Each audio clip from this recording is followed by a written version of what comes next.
tí wọ́n lè bá jọ̀dájọ́ àbíyàmọ́ ìwọ kọ́kọ́ ló máa sọ̀rọ̀ bẹ́ẹ̀ ni mo sọ fún ẹ torí àwọn kan wà wọ́n ní táwọn bá lóògùn tí wọ́n bá dánwò lára ọmọ àbí ara ilé wọn ará àtàgùn òní sá ìyá ẹ̀sẹ̀ fún ó bá bẹ̀rẹ̀ sí ṣe gàlégàlé ló ṣe bí olórí burúkú lè ní ẹ̀nà ọ́ gbogbo story tó kàn yí sọ̀tún òyí sósì àtọ́jọ́ yìí mo kọ́kọ́ wù ẹ́ ńgbà tó jáde mo ní bóyá Wùmí ló ń bẹ̀ kó wá máa play game bọ́n mo rí náà pé kò Wùmí ò bẹ̀ oníjọ́ yẹn ó jáde ó nà dáadáa ó fọ́ létí kò dẹ̀ nà ẹ́ padà kò nà ẹ́ padà tó pé ó jẹ́ gbọ́n ṣé wọ́n ló bí ni àbí wọ́n ló dáa ó ní òfun lówó kan ní ò sọ pé olóòna ìyá ẹ̀ gan ṣé ìyá ẹ̀ bí wọ́n ṣe ló treat Wùmí ẹ̀ ṣé ìyá ẹ̀ ó lè treat ẹ̀ bẹ́ẹ̀ you are too arrogant you are too proud olórí burúkú ni ẹ́ ó ní ọmọ kìíní kan ó lè ní ẹ̀nà ó fẹ́ pín owó mobile nǹkan tẹ́jọjọ ṣe tẹ́lẹ̀ ìwọ ó wà mọ́ tó bá jẹ́ pé wọ́n ká nǹkan kan mọ́wọ́ Wùmí eventually ìwọ ni kán lọ bèrè lọ́wọ́ ẹ̀ ìwọ ni dókítà kẹ̀ọ́ apàyàn ayé ẹ̀ máa bàjẹ́ lamẹ́ríkà tó wà yẹn ṣùgbọ́n ayé ẹ̀ torí ẹ̀ ńgbà kan náà lọ ṣe kìíní kan ìwọ ló ń fún ní gbogbo information wọn ò ṣe kìíní kan o Lagos State ò ṣe nǹkan kan wọ́n ń purọ́ ní o kìíní kò ṣe gbá o kò ṣàwo simply because o fẹ́ nail o ti pa Mohbad pẹ̀lú àjẹ́ inú ẹ àti jealousy spirit ẹ ìwọ́n wí ọjọ́ ọ̀dà ẹ ti bí wọ́n ìṣẹ́ ó ti kú nìyẹn ọmọ tó tún fi sáyé ìwọ máa jókòó síbẹ̀ yẹn wá ní ọmọ kan wọ́n máa lọ ṣe DNA test ṣé ọmọ tiẹ̀ yẹn ìwọ́n bá bí ẹrẹ kó lọ ṣe DNA test ó ṣe lọ ṣe DNA test àwọn ọmọ tí wọ́n gbé tó wà l'Amẹ́ríkà yẹn nígbà tí ọmọ yẹn ó ṣe lọ ṣe DNA test ó tún àwẹ̀ pé nítorí pé ọkọ tiẹ̀ wà láyé sí ọmọ òsì àwọn sẹ́ẹ̀tọ̀ fún apakọjáyé ọkọ tiẹ̀ lè kú kílẹ̀ tó mọ́ tó bá dàgbà kó tó kú náà ó lè jẹ́wọ́ ló máa kọ́kọ́ lọ bó dẹ̀ pa ìdá kí wọ́n kọ́kọ́ kú ọ̀kẹ́nìkan kú nu yín so ti yé bẹ́yẹ gbogbo èèyàn tó dẹ̀ wá sáyé ló máa kú èmi ò support anybody pa anybody o but it's too much for you olórí burúkú ọmọ ni ẹ́ àtọ́jú wọn ti sọ̀rọ̀ mi ọmọ gbẹ́ni gbẹgbẹgbẹ bàbá Mohbad jẹ́ sọ fún ẹ̀yà Mohbad tó bá lọ bá Wùmí tó bá Karimo torí pé ó fẹ́ fi ẹ̀ṣọ́ ọmọdọ̀ tó ń gbé ẹ mọ́ra àgbémọ́ tó ń gbé ẹ mọ́ra ó kọ̀ tí pọ̀ mọ́ ẹ̀ mẹ́ran ó ń gbé ẹ mọ́ra lóríṣiríṣi so that you go to America a ṣe visa fún ẹ wàá lọ máa ṣe ọmọdọ̀ ọdún tó bá ṣe visa fún ẹ kí wọn náà gbé bẹ́ bí ìyá ẹ̀ ṣe gbé bẹ́ ní kí wọn náà gbé bẹ́ ọmọ òṣì tó jókòó tó ń bú ìyá ẹ̀ tó ń sọ̀rọ̀ ìyá ẹ̀ pé ìyá ń gbé fún bàbá òun ó fi lẹ̀ sí bàbá òun tí ìyá òun ni sọ́dọ̀ pé bàbá òun ò fẹ́ ayé bàbá kí ló ṣe bàbá ẹ̀ ṣe bá oníbìnrin náà ni bàbá ẹ̀ ṣe bọ́ pọ̀lọpọ̀ ọkùnrin àti obìnrin náà máa fira wọn sẹ́ẹ̀ tó pé ọkùnrin ò ní gbérí mọ́ obìnrin ò ní gbérí mọ́ but ìyá bàbá tẹ olóṣì ní ṣọ́ọ̀ṣì ó dẹ̀ sì gbérí àbí báwo ni olórí burúkú ni ẹni wà ní ìwọ ló ń finá mọ́ bọ̀bọ̀ yẹn títí ṣe rí bí bọ̀bọ̀ yìí ṣe sọ̀rọ̀ àmì bí Karimo ṣe ti sọ̀rọ̀ láti lẹ̀ ó ti wà too involved in Wumi's life controlling everybody talking he just want to be in charge kò ní yẹ ò ní ṣoríire Karimo ò ní gbádùn kò ní yẹ bẹ́ẹ̀ ni mo sọ lọ sọ pé ta ló bèrè lọ sọ pọ̀ bẹ́ẹ̀ jẹ́ kí morúkọ bàbá ẹ kò sọ pé bàbá ẹ pé mo ní kò ní dáa fún ẹ kò ní yẹ mẹ́n ẹ̀yọ yarí ni tó bá kó pàǹgọ́lọ́ sẹ́sìsì a máa sọ pé góòlù ló ń wá o góòlù ló ń wá amòye tó ń sọ ọdún wo ló dá Amẹ́ríkà kí ló kọ́ gan òun fẹ́ lọ ṣe project òun fẹ́ lọ ṣe kíní kan ni you are too proud kókó ṣe lọ gbogbo àwọn tó ń gbé sọ́wọ́ sórí kíní wọn yẹn tó ń sọ̀rọ̀ yẹn wọ́n fẹ́ pọ̀wọ́ lóṣì ní gbogbo yín ẹ lọ wáṣẹ́ ṣe olórí burúkú tí ẹ bá create sí nǹkan ẹ lè ṣe nǹkan kan àti tó ló kàwé nu yín ìwọ náà ti bẹ̀rẹ̀ ẹ tẹ́ẹ̀pù fún mi ẹ kílà fún mi kí ló dé Mohbad ti kú ó ti bóyá ó ti kọ́ ọmọ yẹn ṣìnà ìwọ́n wí ọ̀dí ọ̀dà ó ti kọ́ ṣìnà nìyẹn ó dẹ̀ ti kú nìyẹn wọ́n fi náà mọ́ bó ṣe lọ sókè ló ń lọ sódò ó jáde nígbà tó ṣe tán sí ó wá ń tọrọ ìdáríjì ẹ̀ṣẹ̀ lọ bàbá Mohbad ní ẹjọ́ epo tó bá yẹ pé bí wọ́n ṣe ya plan yẹn tẹ́lẹ̀ ló ṣe rí ó fẹ́ gba percentage ní owó Wùmí nì ó ní kí Wùmí lọ sílé ẹ̀ kó lọ máa gbé mẹ́ ó lóun ò lọ ó ní kí Wùmí lọ bí ó lóun ò lọ ó ní kí mọ́mí ẹ̀ ṣe báyìí ó lóun ò ṣe kí ló dé wá ìwọ ò gbọ́ ẹ̀kọ́ ò dúró gbẹ̀kọ́ ó yaṣá ó bó gbogbo ara ò bọ́wọ́ ò bẹ́sẹ̀ gbogbo ẹsẹ̀ rí pàlàpàlà wàá máa ṣe ẹnu bíi kí lórúkọ ẹ̀ náà ẹnu ẹ bí ọ̀bẹ rẹ lé ẹnu ẹ tòkè tó ṣe pẹlẹbẹ tí sísàlẹ̀ náà síwájú bíi ti dọ́ńkì orí ẹ̀ burú ni ó jókòó síbẹ̀ yẹn bó ṣe ń gbógun ti Wùmí àti ẹ̀gbọ́n pòkè ó yóò tiẹ̀ ní kọ̀ọ̀kan sọ bẹ́ẹ̀ ni ó máa gbógun ti Liam kékeré ṣé tí Mohbad bá dẹ̀ ti kú kó má fi kankan ó ní kí bàbá kó gbógun ọmọ ẹ̀ lọ́wọ́ ẹ̀. Let me tell you something. Wunmi at Mohbad tó bá jẹ́ pé lórí tí tó rí ẹ̀ ò bá dàrú Mohbad àti Wunmi ìdá ẹ sọ bákan ẹ ṣe bákan. Okay? Ó ní right kó má ti bímọ fún Mohbad. Òun ló fẹ́ tó fi kú. Wọ́n dẹ̀ marry wọ́n dẹ̀ jọ wà ní. Mohbad ò dẹ̀ tí lówó ńgbà tó fẹ́ náà. Ṣó ti yé tó bá ní wọ́n sign ẹ̀ àbó ti lówó ni. Ṣó lówó ni ò kọ́lé. Ṣó lówó ní ilẹ̀ kan wà níbì kan tó náà fẹ́ gbà mú jáde. Ìwọ ló sọ pé kò sílẹ̀ kankan. Ìwọ ló sọ gbogbo story tó bá jẹ́ pé ìwọ kọ́ ló bàbá kọ́ ló bá sọ̀rọ̀ ní ọjọ́ yẹn. Kí ló tún wá sọ fún ìwọ mà ló sọ fún wa pé ilẹ̀ tó ń fẹ́ sí kinní yẹn sí ìwọ ni mọ́mì yẹn fẹ́ bára ilẹ̀ yẹn torí pé wọ́n ríran fún ẹ pé kó má ra ilẹ̀ yẹn kíní kan kiri kan ó ní wọ́n wá ṣe wá sọ pé ni Mohbad ṣe wá ra lẹ̀. Ìwọ mà ló sọ gbogbo story tó ọ̀rọ̀ ìwọ mà ló lọ sọ́dọ̀ Daddy Freeze tó sọ gbẹ. Ṣé ọ̀rọ̀ bàbá Mohbad nìkan ló sọ because nsi ó ń gbà àwọn èèyàn tó máa support ẹ láti finish Wunmi. For this gan ó yẹ kí bàbá Mohbad gan at everybody ó yẹ kó forgive Wunmi gan ni kó mọ̀ pé lórí burúkú ni ẹ́ ó fẹ́ kó mọ yẹn ó marry torí bó ṣe ti ṣe ìyàwó yẹn ó dà pé wọn kì í ṣe ìyàwó wọn ṣe ìyàwó orílẹ̀ yín torí ó sọ pé mọ́mí ẹ̀ ò ṣe ìyàwó bọ́ kò mátà ó dà pé màá tuntun wá ṣe ìyàwó yẹn tó wá bìlí pé wọ́n á fi òpin sí anybody gbúdọ̀ ṣe ìyàwó mọ́nú lẹ́yìn so Ọlọ́run wá lọ́kì ọmọ yẹn ó wá jẹ́ kọ́ ọmọ yẹn wà lọ́kì ó wá ṣe kí ni ó wá dìde ó wá fẹ́ ọkọ tiẹ̀ wá bẹ́tà tiẹ̀ ó wá wò pé tọkùnrin yẹn bá wà láyé ìwọ ló pa Mohbad bẹ́ẹ̀ ni àti ìsọ̀lá láti sórí àwọn èèyàn tó máa ń pa èèyàn different way of killing people. You jealous this person, you can bewitch and cause problems spiritually for this person. You are the part of people, percentage to be nínú ẹ̀, o jealous ẹni yẹn gan. Ọkọ tó fẹ́ yẹn, for that people hate àbúrò ẹ̀. O dey jealous ẹ ò fẹ́ kó ṣoríire because lẹ́yìn tí wọ́n ti wà l'Amẹ́ríkà ló fẹ́ kẹ́ everybody wá ṣerú ẹ̀ ni. Bó ṣe kó àwọn kan tó wà nílé tó wọ́n máa sà ẹ́. Kí ló gbà tó gbà rí? Tó máa ṣoríire nínú ilé gan. Tí o máa wá lọ sí Amẹ́ríkà wọ́n á sọ gbẹ̀dí kíní ni. Tí o bá bímọ tó bá ṣiṣẹ́ wà kó àwọn ọmọ ẹ lọ sí crash wà máa ṣiṣẹ́ kò ṣe pé kó wá gbẹ́nìkan wá kó ní kó máa ṣerú ẹ tó bá dé Amẹ́ríkà tó bá ti rí pé wọ́n ń powó l'Amẹ́ríkà ni ó máa já ó ń gbọ́ Karimo orí ẹ ti dàrú ó ń bú ìyá ẹ ó ń sọ̀rọ̀ ìyá àbúrò ẹ wọ́n máa ṣe DNA ní lọ ṣe DNA test àwọn ọmọ ẹ ṣebí ọkọ tí ò tí kú torí bó ṣe wà yẹn ẹ tí ó bá fẹ́ ni àwọn kan wọ́n máa ń sún mi sọ pé anybody máa ṣàrísù ìwọ ó ṣàrísù ìwọ ọkọ ẹ̀ gan bó ṣe sọ pé 419 ni 419 náà ni ó ní ìyá ẹ̀ fẹ́ kó fẹ́ ọkùnrin ọlọ́kọ mẹ́ta ó dẹ̀ tí wá fẹ́ tí ò ṣe ọlọ́kọ mẹ́ta nìyẹn kí ló dé tó kọ́kọ́ sọ fún wa tẹ́lẹ̀ torí ńgbà tó tí ìyá ẹ̀ wà lé tó accept tó agree láti máa bẹ tọ́jú ọmọ ìgbà tó jáde tán tí gbogbo plan yín àti ilé ṣe máa pín owó tó dàrú tí wọ́n carry wọ along mọ́ orí ẹ̀ wá gbóná Karimo you must be crazy.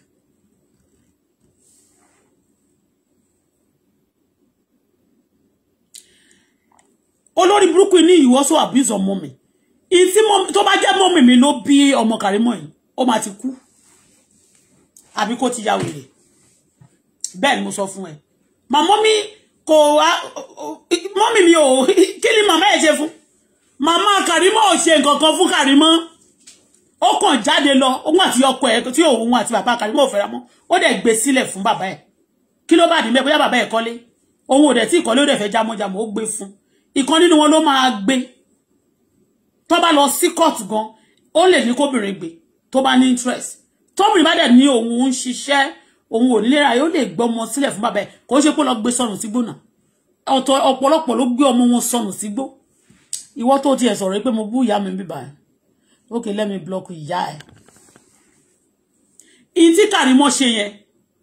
kò lè ṣe fún mọ́mì mi màámi mo sọ fún yín kẹ́ kó sì lọ you don't know my story ṣé mi àti Karimo jọ wà nínú sàwáwùrì àbí story mi ni story Karimo ni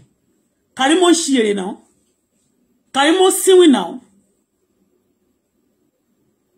ṣé ìyá ẹ̀ lọ gbé sọnù sígbó ni kó gbé sọnù náà ìyá ẹ̀ ṣó gbé sọnù sígbó ni àbí ìyá ẹ̀ ti dìdí gbé lọ kó lọ gbé fún àwọn èèyàn kan máa fi ṣaṣẹ́wó ṣé ìyá gbé ó gbé ṣé ìyá ẹ̀ wà nínú ṣó rán pé òkè ìwọ wá lọ sí Libya kó lọ ṣaṣẹ́wó wa o àbí ìyá ẹ̀ kí ló ṣe ó ti sọ pé ó gbé òun sílẹ̀ ibi tí wọ́n ti ń ṣe ń jọkàn wọ́n rèpù òun àwọn tí wọ́n gbé sílẹ̀ ńkọ́ Ìyábọ̀ Òjó sọ pé wọ́n rèpù àwọn cousin òun kò rèpù kò pọ́n ìyá ẹ̀ lè tẹ́ spider níbo ni ìyá ẹ̀ wà nígbà tí wọ́n rèpù ẹ̀ àwọn gbogbo family mo no wà tí gbogbo àwọn ọkùnrin fi rape Ìyábọ̀ Òjó ṣé tó torí ẹ̀ kò wá ṣé tó torí ẹ̀ ó yẹ̀yẹ̀ mama ẹ̀ ni bí mama ẹ̀ ṣe sick ó tún wà both of it so ìwọ tó sọ̀rọ̀ yẹn tó sọ pé you abuse your mother here I'm abusing my mother do you know what I've done to my mother so ohun tó èmi tọ́jú ìyá tèmi èmi ṣe ṣe fún àwọn family tèmi ni ọ̀bọ làwọn family tèmi fi lọ mi ṣé wọ́n lè fi lọ Karimo wíṣì orí ẹ̀ dàrú fẹ́ fi kéèsì mi àti Karimo wéra kò ní dá kí mo sọ jẹ́ kó rí ìyá ẹ pé Karimo ó wà ní spiritual realm níbi tí wọ́n ti pa Mohbad Karimo hate Mohbad jealousy yẹn nítorí pé òun tó ṣe lọ́kọ tó wà l'Amẹ́ríkà yẹn everybody has to be begging from her everybody has to be coming after her and bó dẹ̀ ṣe ti rí Mohbad àti Wùmí tó bá fi wọ́n sílẹ̀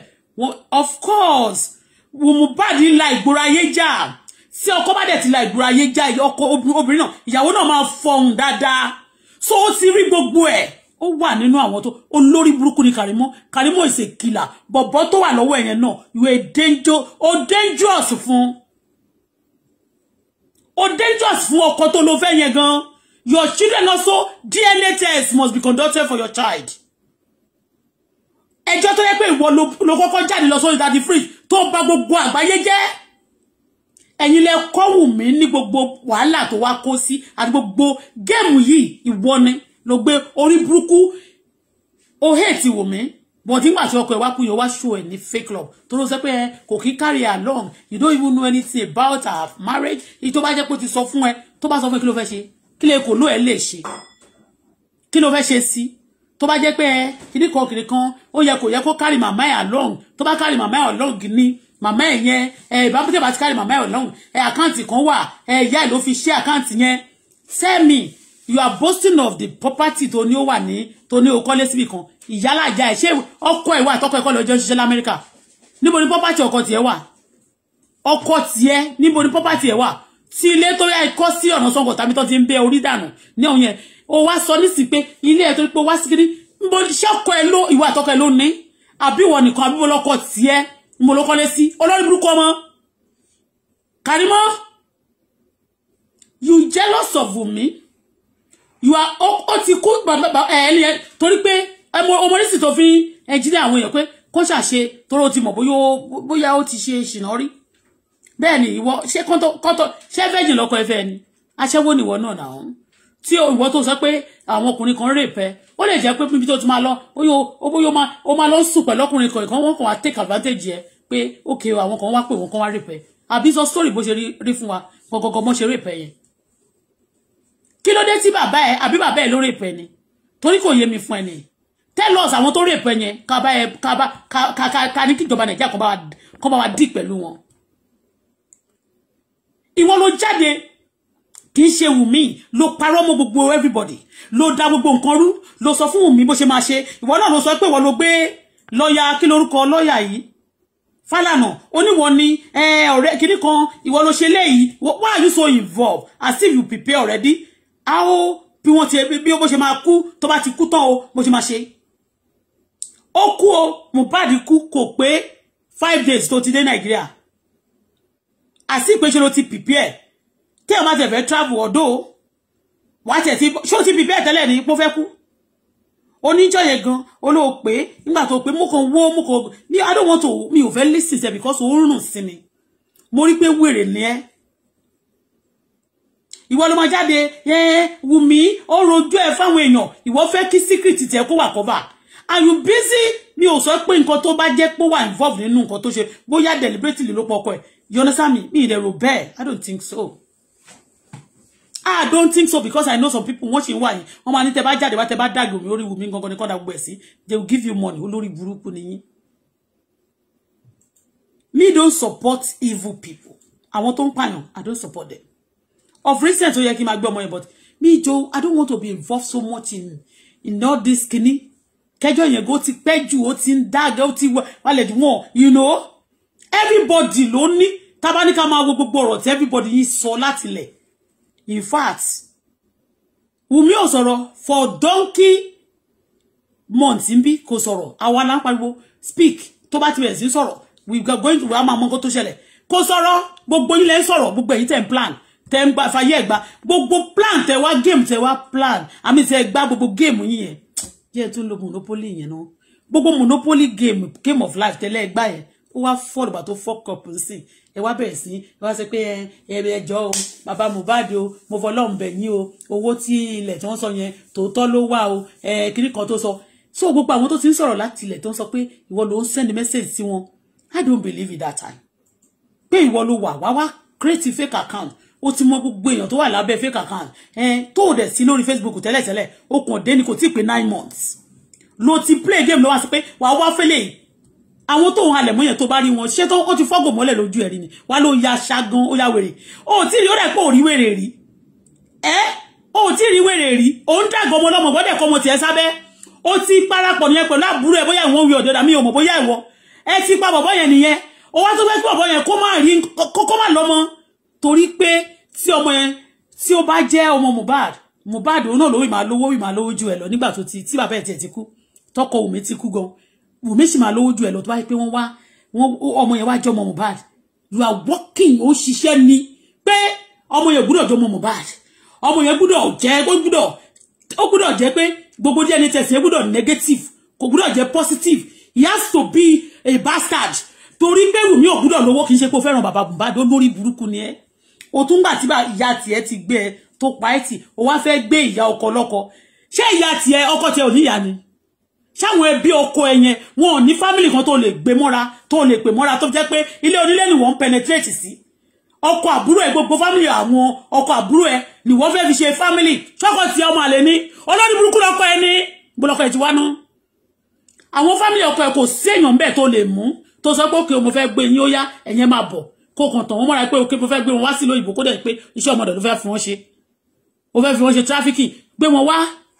kò sí ẹbí ọkọ òní kí ló ní tó jẹ́ pé ẹbí Wùmí ló ranjú mọ́ kò ní yẹ ẹ́ fún nǹkan tó ti ń ṣe látijọ́ yìí fún gbogbo bó ṣe ranjú mọ́ yẹn ìbájọ nǹkan ló pa Mohbad ń sìn in fact olórí burúkú ni ẹ́ bóyá ṣe lẹ plan fún pé kí nǹkan yẹn kó ṣẹlẹ̀ sódà wálé kó ba lè jábọ́ nírìn àjò ògo tó fẹ́ rìn láyé bẹ́ẹ̀ ni ìrìn àjò ògo tọ́lọ́run fún ọmọ ẹ̀kọ́ lọ́run fún Wùmí ní ògo jù ẹ́ lọ olófò ni ẹ́ Kàrímọ́ excuse me ó wá mú àbúrò ẹ̀ ìyá ẹ̀ ó wá ń drag ẹ̀ ọ̀ràn tí wọ́n dá bàbá ẹ̀ ti sọ pé gbogbo ọ̀ràn tí wọ́n dá fi wọ́n lẹ̀kan lọ máa ràn kí ló lè ṣe ta lè kò lú ẹ̀ ta ló mọ̀ ìyá ẹ̀ kò lú ẹ̀ lọ́yọ̀ọ́ kí ló lè ṣe yàtọ̀ sí àwọn tó bá pa originally gbogbo àwọn tó nà pa àti gbogbo àwọn olórí burúkú àmugbó tó ń tagbó tó ń jẹgbó yẹn tí wọ́n máa promise ẹ lówó lára wo Mohbad náà ni torí pé wọ́n fẹ́ kí Mohbad kú tìrantìran wọ́n fẹ́ bó ṣe ti pa ìwọ̀n ọ̀fẹ́ kó níran mọ́ wọ́n fẹ́ fi ìyà jẹ ọmọ yẹn kò sí bàbá kankan tó fẹ́ gbà kó tiẹ̀ wá jẹ́ pé Wùmí ṣe àgbèrè ẹni tó mọ̀ ní bàbá ẹ̀ nìyẹn wọ́n máa adopt ọmọ nílùú òyìnbó ṣé bó mọ̀ ṣé bó ló máa ń ṣe kí ẹ̀ ṣé bó ní nọ́ọ̀sì wèrè ni ẹ́ nọ́ọ̀sì alábẹ́rẹ́ kú àbí wo ni mo lálàá mo rí àwọn ẹlòmíì ẹnìkan lórí mídíà yìí ẹni tẹ́ bá fẹ́ rán wá máa jẹ ìyà bẹ́ẹ̀ mo sọ fún yín á jẹ bastard ìyà bẹ́ẹ̀ mo sọ fún yín wọ́n máa jẹ ìyà bẹ́ẹ̀ mo sọ fún ẹ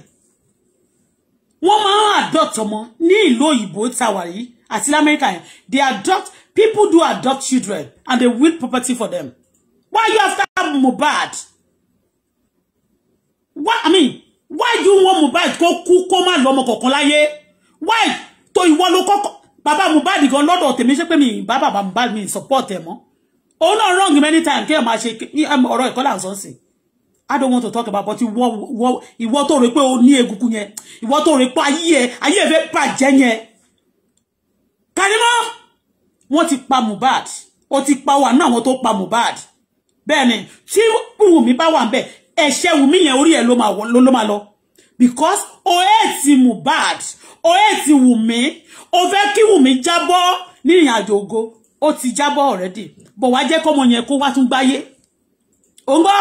gbogbo àṣírí tí ò ṣẹlẹ̀ ló wá sọ kí ló ṣe ṣé tó bá jẹ́ pé kò ṣe ò jealous ẹ̀ tó bá ti ẹ̀ṣẹ̀ gan wá ti ẹ̀ mú mọ́ra ní àkókò tó yẹ pé ó sunkún àmì bí ò ti ẹ̀ sunkún wọn bàbá ẹni tó ogun wà lórí ẹ̀ thousands of people ló ń drag ẹ̀ àwọn tó wà lórí media tó ń drag ẹ̀ lásán wọ́n lè pa á ìwọ náà tún wá jáde ó tún wá bẹ̀rẹ̀ sí dàgẹ̀ ó ní ṣoríire àwọn apọkọjá ayé ọkọ ẹ lè kú kílẹ̀ tó wọn kò sí nǹkan tọ́lọ́wọ́ lè ṣe ní òrókù sí oṣù wọn lórí burúkú ni ẹ gbogbo fámìlì ọkọ ìyàwó àwọn fámìlì ọkọ Wùmí gbogbo wọn pátá ló fẹ́ sọ dé bí ọkọ tiẹ̀ gbé àwọn fámìlì ọkọ tiẹ̀ jáde ṣájà ń rorò kó ṣójúlé méjì ni Karimo lórí burúkú wọ́n ní Karimo onípọ̀mọ́ ṣájà ń rorò kó ṣójúlé méjì ni kó fámìlì ọkọ tiẹ̀ tí fámìlì ọkọ tiẹ̀ tí ìwọ gan bá jẹ́ ìyàwó tó dáa tí ìyá ọkọ ẹ bá tiẹ̀ ti kú tí bàbá ọkọ ẹ ti kú torí ọmọkùnrin obìnrin náà ọkùnrin náà lè ṣe náà ní ìlú òyìnbó ọkọ àtọkùnrin àtobìnrin ló ń ṣe kò sí nǹkan tọkùnrin ṣe nílò òyìnbó tóbìnrin ò lè ṣe tí bàbá ọkọ ẹ bá wà láyé ó lè gbé wálé kó máa jókòó tọmọ ẹ ńlé tí ìyá ọkọ ẹ bá dẹ̀ ṣì wà ó ní kó ṣe kí ló dé tó owó ajá òkìrò rò kó ṣojúlé méjì kí ló dé tó ń ṣojúlé Wùmí kí ló dé àjẹ́ tí wọn mọ̀ educated báwo ìyá onípọ̀mọ́ àjẹ́ apọkọjá yé ẹ̀yin lẹ máa ń pọkọ lọ́kọ ẹ wá máa fọwọ́ ra ti lórí ajá tó mọmọ lọ́mọ ajá máa fọmọ tiẹ̀ lọ́mú á dẹ̀ pa ọmọ lọ́mọ sáyé á gẹjẹ yàmàyàmà olóṣì Karimo ò ní ṣoríire mọ́ gbogbo àwọn tó ń tiẹ̀ lẹ́yìn yẹn wọ́n máa jọ ṣòfò pẹ̀lú ẹni tí ẹ̀yin ẹ̀dìẹ̀ bá ti kú omi mọ́ ní bámi ò mọ́mọ́ ṣe ń pọ̀wé yẹn wọ́n ní wọn kì í kú kíríkọ̀ kì í kú kán dẹ́yìn ẹ̀nà ẹgbógun ti lìyá àmì Mohbad títí ó wà láyé o títí ó fi kú orí kankan sọ ẹ̀rí kankan ṣe ó mà kú tán o ọmọ kékeré tán tún fi sílẹ̀ yẹn ó tún gbógun ti ṣá wọ́n máa ṣe DNA test go and do DNA test ọmọ àlè lọ́mọ tiẹ̀ gan ọkọ tó gbé yẹn tí ọkọ ẹ bá jẹ́ tí o bá ń ṣe froster lọ́kọ ẹ I support your mother calling your husband a froster tí ọkọ ẹ ò bá ń ṣe froster kó sọ bí tó ti ń ṣiṣẹ́ Nàìjíríà kó tó travel abroad àmárí ìbáńká gbogbo àwọn tí mo ti fẹ́ láyé mi mo mọ bí wọ́n ti ń ṣiṣẹ́ ṣó ti yé sọ fún wa bí tí ọkọ ẹ ti ń ṣiṣẹ́ kó tó di kó travel kó tó di pé ọlọ́pàá tí ìyá ẹ̀ jẹ́ tó ń pè ní olè tó pe ọkọ ẹ lólè olè ní ẹ ò fẹ́ júmọ́ owó olówó wọ́n ti wá gbé pònú géèmù ẹ pé no ìwọ ò ní jẹ́ mbẹ̀ ó wá ṣe kí ni ó wá ní kókó wá lọ darapọ̀ máwọn ọ̀tá wọ́n lè fún ẹ níbi bẹ̀yẹn àbí tí ò bá dẹ̀ ṣe bẹ́ẹ̀ wọ́n máa fi pawó lórí TikTok wọ́n máa fún ẹ fámílì ìyàwó ọkọ ẹ jẹ́ ká mọ bí tọ́kọ ẹ ti wá ká mọ ìran tọ́kọ ẹ ti wá a ti mọ̀ pé àwọn Èkìtì ń sìn ibẹ̀ ní Ìjẹ̀bú Ẹ̀pẹ́ ní kí lórúkọ bèbí kí lórúkọ Wùmí ọmọ Ẹ̀pẹ́ mọ́jẹ̀bú ni a dẹ̀ ti sọ pé òkè o Èkìtì ní àwọn Mohbad o àbí bẹ́ẹ̀ kọ́ bó jẹ́ ká mọ bí tọ́kọ ẹ ti wá kí wá ló kàn ẹ́ o ò fọ́kọ lẹ́kìtì wọn ń ṣe bí ẹ wọn ń ṣara ẹ o wá dìde o wá bẹ̀rẹ̀ sí kí ló dé tó fẹ́ sọ bí ẹlẹ́bìdẹ bí ẹ olè Karimo olè onípọ̀nmọ́ olè Karimo olè jealous bitch kò kó ṣì dànù ó ní ẹ kọ́ wá sùn òun kó tó di pé toxicology jáde kíkiri kan tó jáde kọ́ wá sùn òun you are only defending yourself wọ́n ní the only way to defend yourself is to attack you are attacking Wunmi so that your secret will not be open ó possible kó máa fún Wunmi kó sọ pé ọkọ ẹ ó lè máa fún lóúnjẹ yóò máa jẹ́ ká rẹ̀ dún ó possible kó máa ṣe bẹ́ẹ̀ kó máa prescribe oògùn burúkú kó máa send nǹkan burúkú sí kó ní kó máa fún kó má dẹ̀ mọ̀ pé ṣe ló jealous òun kó fẹ́ pa òun lọ́kọ kó ba lè máa bọ̀ lẹ́yìn ẹ̀ yes nǹkan tó fẹ́ ṣe fún ẹ kó ba lè máa bọ̀ lẹ́yìn because of believe ti dá America wàá fojú gbogbo àwọn ọmọ yẹ ajẹ́ni ẹ̀ náà ṣàjẹ́ tiẹ̀ ní òun ṣàjẹ́ èmìrè ní èmìrè burúkú tó dẹ̀ wà lórí àtàn èmìrè orí àtàn so tó bá ti lówó wọn ò fẹ́ kẹ́nìbọ̀dì ní èmìrè orí àtàn yóò máa wọ́n èmìrè tó máa ń ṣàlẹ̀ jẹ́ tẹ́lẹ̀tẹ́lẹ̀ bóyá wọ́n rìnà fún ìyá ẹ̀ pé bó ṣe ń lọ yẹ kó fi ẹlẹ̀ sílé bàbá ẹ̀ ó ti yé mi ò gbèjà ìyá ẹ̀ o mi ní kẹ́nìbọ̀dì jalè o bọ̀tì tí àgbàdo tí wọ́n ní ráìsì bá lóòkúta kò ń ṣe oníbàárà ló yẹ kó sọ jáde tí wọ́n bá ń gbógun ti Wùmí nísìn ó yẹ kó lọ pẹ̀pì ní orí ẹ̀ ti burú apọkọjáyé kí ni àǹfààní ọkọ tiẹ̀ tí wọn ò pa jáyé ó wọn tí pọ̀pọ̀ ẹ̀jáyé ó kọ́ ilé ṣebí ẹ̀ máa jọjọ kọ́ ni gbogbo property tèmi àti bàbá ọmọ mi jọjọ rà kájọjọ rà èmi wà ní kò sí mi lọ́wọ́ mi bí ṣe ń sọ̀rọ̀ ẹ̀ kò sí mi lọ́wọ́ mi ìwọ̀n ẹyọ kankan tó tún wà lọ́wọ́ mi tó yẹ pé mi sweat everybody mo bá tí mo kọ́ ilé tán kí bàbá ọmọ mi tẹ̀ tó wọbẹ̀ ní ọjọ́ kan you understand àwọn family ẹ̀ wọ́n tún lẹ́nu gbọ̀gbọ̀ wọ́n tún béèrè lọ́wọ́ mi tó yẹ pé àwọn ni mo tún but ìyẹn kọ́ mo fẹ́ sọ fún ẹ kí ló kàn ẹ́ pẹ̀lú family Wùmí ó ti wà too involve kó ṣì dànù sí gbówó relevant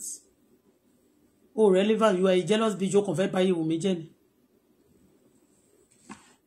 Ìwọ ló sọ fún ìwọ ló kọ́kọ́ sọ fún wa pé bàbá Mohbad ńkọ́ òun ló fẹ́ sin kinní yẹn ó wá ní ẹnìkan olórí burúkú kan ńkọ́ olóhùn ló pé gbogbo àwọn fámìlì ẹ̀gbọ́n ìyá ẹ̀ àbúrò ìyá ẹ̀ gbogbo wọn báyìí bíbú ni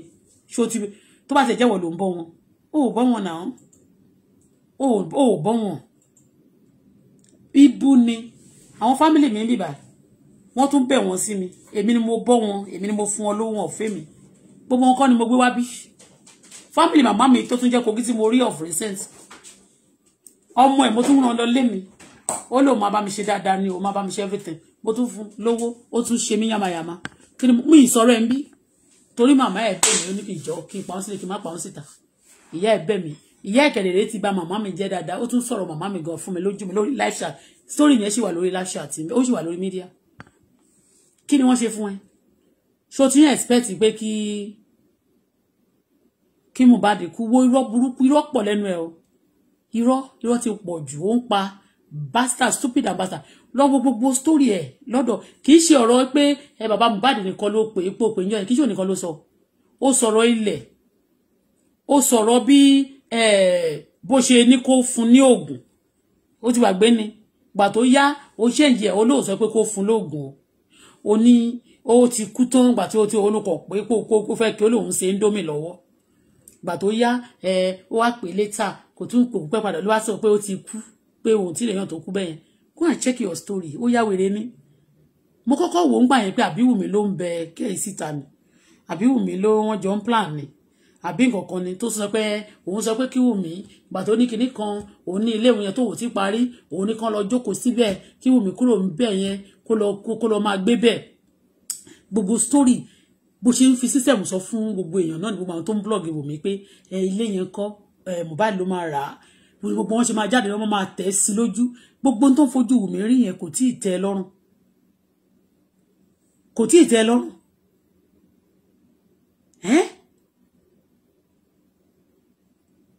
ìwọ ló wà nídìí ọ̀rọ̀ Liam yẹn náà ló tú ní gbogbo àwọn tó na Mohbad pa tí wọn fẹ́ sanwó royalty ni wọ́n fẹ́ máa fún yín lówó wò tó bá ní kó sanwó royalty yẹn lónìí tí wọ́n ní san pé torí wọ́n dẹ̀ mọ̀ pé Wùmí ló máa mọ everything wọ́n fẹ́ da gbogbo family yẹn rú kí bàbá gan ò mọ wọ́ tí ọmọ yẹn kò mọ yẹn nígbà tó ń ṣe sọ pé ọmọ yẹn ní royalty kan ó wọ́ tí nǹkan kan ló ṣe mọ̀ everybody ṣe bí ẹjọjọ jókòó tẹ́ ti ọjọ́ pa ẹjọjọ kún bàbá náà ń gbà tí wọ́n sọ pé bàbá o ọmọ kú o ó débẹ̀ o wọn náà tẹ̀ bá mu o ṣe bí gbogbo wa la sọ̀rọ̀ mi báyìí pé la ṣí ojú bàbá náà dẹ̀ ṣe tán dẹ̀ bẹ̀rẹ̀ sí ń ga simpo bẹ̀rẹ̀ sí dẹ̀ wọn sí wa nígbà tó dẹ̀ ṣe tán sí bí òwe sọ̀rọ̀ bàbá yẹn sìn ṣùgbọ́n bàbá yẹn kò kàn ẹ́ kí ni orúkọ ọkọ tiẹ̀ sọ̀rọ̀ ọkọ tiẹ̀ family ọkọ tiẹ̀ tó o bá gbé ìyá tó bá sọ pé kán má drag ìyàwó mi bàbá màmá Mohbad mọ́ màmá Mohbad kí ló kàn ẹ́ pẹ̀lú wọn drag ẹ̀ ìwọ ló jẹ́ kún drag ẹ̀ tẹ́lẹ̀ ìwọ ló máa ní Wùmí ń kọ́ ó ti jí gbogbo fóònù yẹn ó jí gbogbo fóònù ṣé tí Wùmí bá gbé fóònù ọkọ ẹ̀ ó ṣì fóònù gbé ni.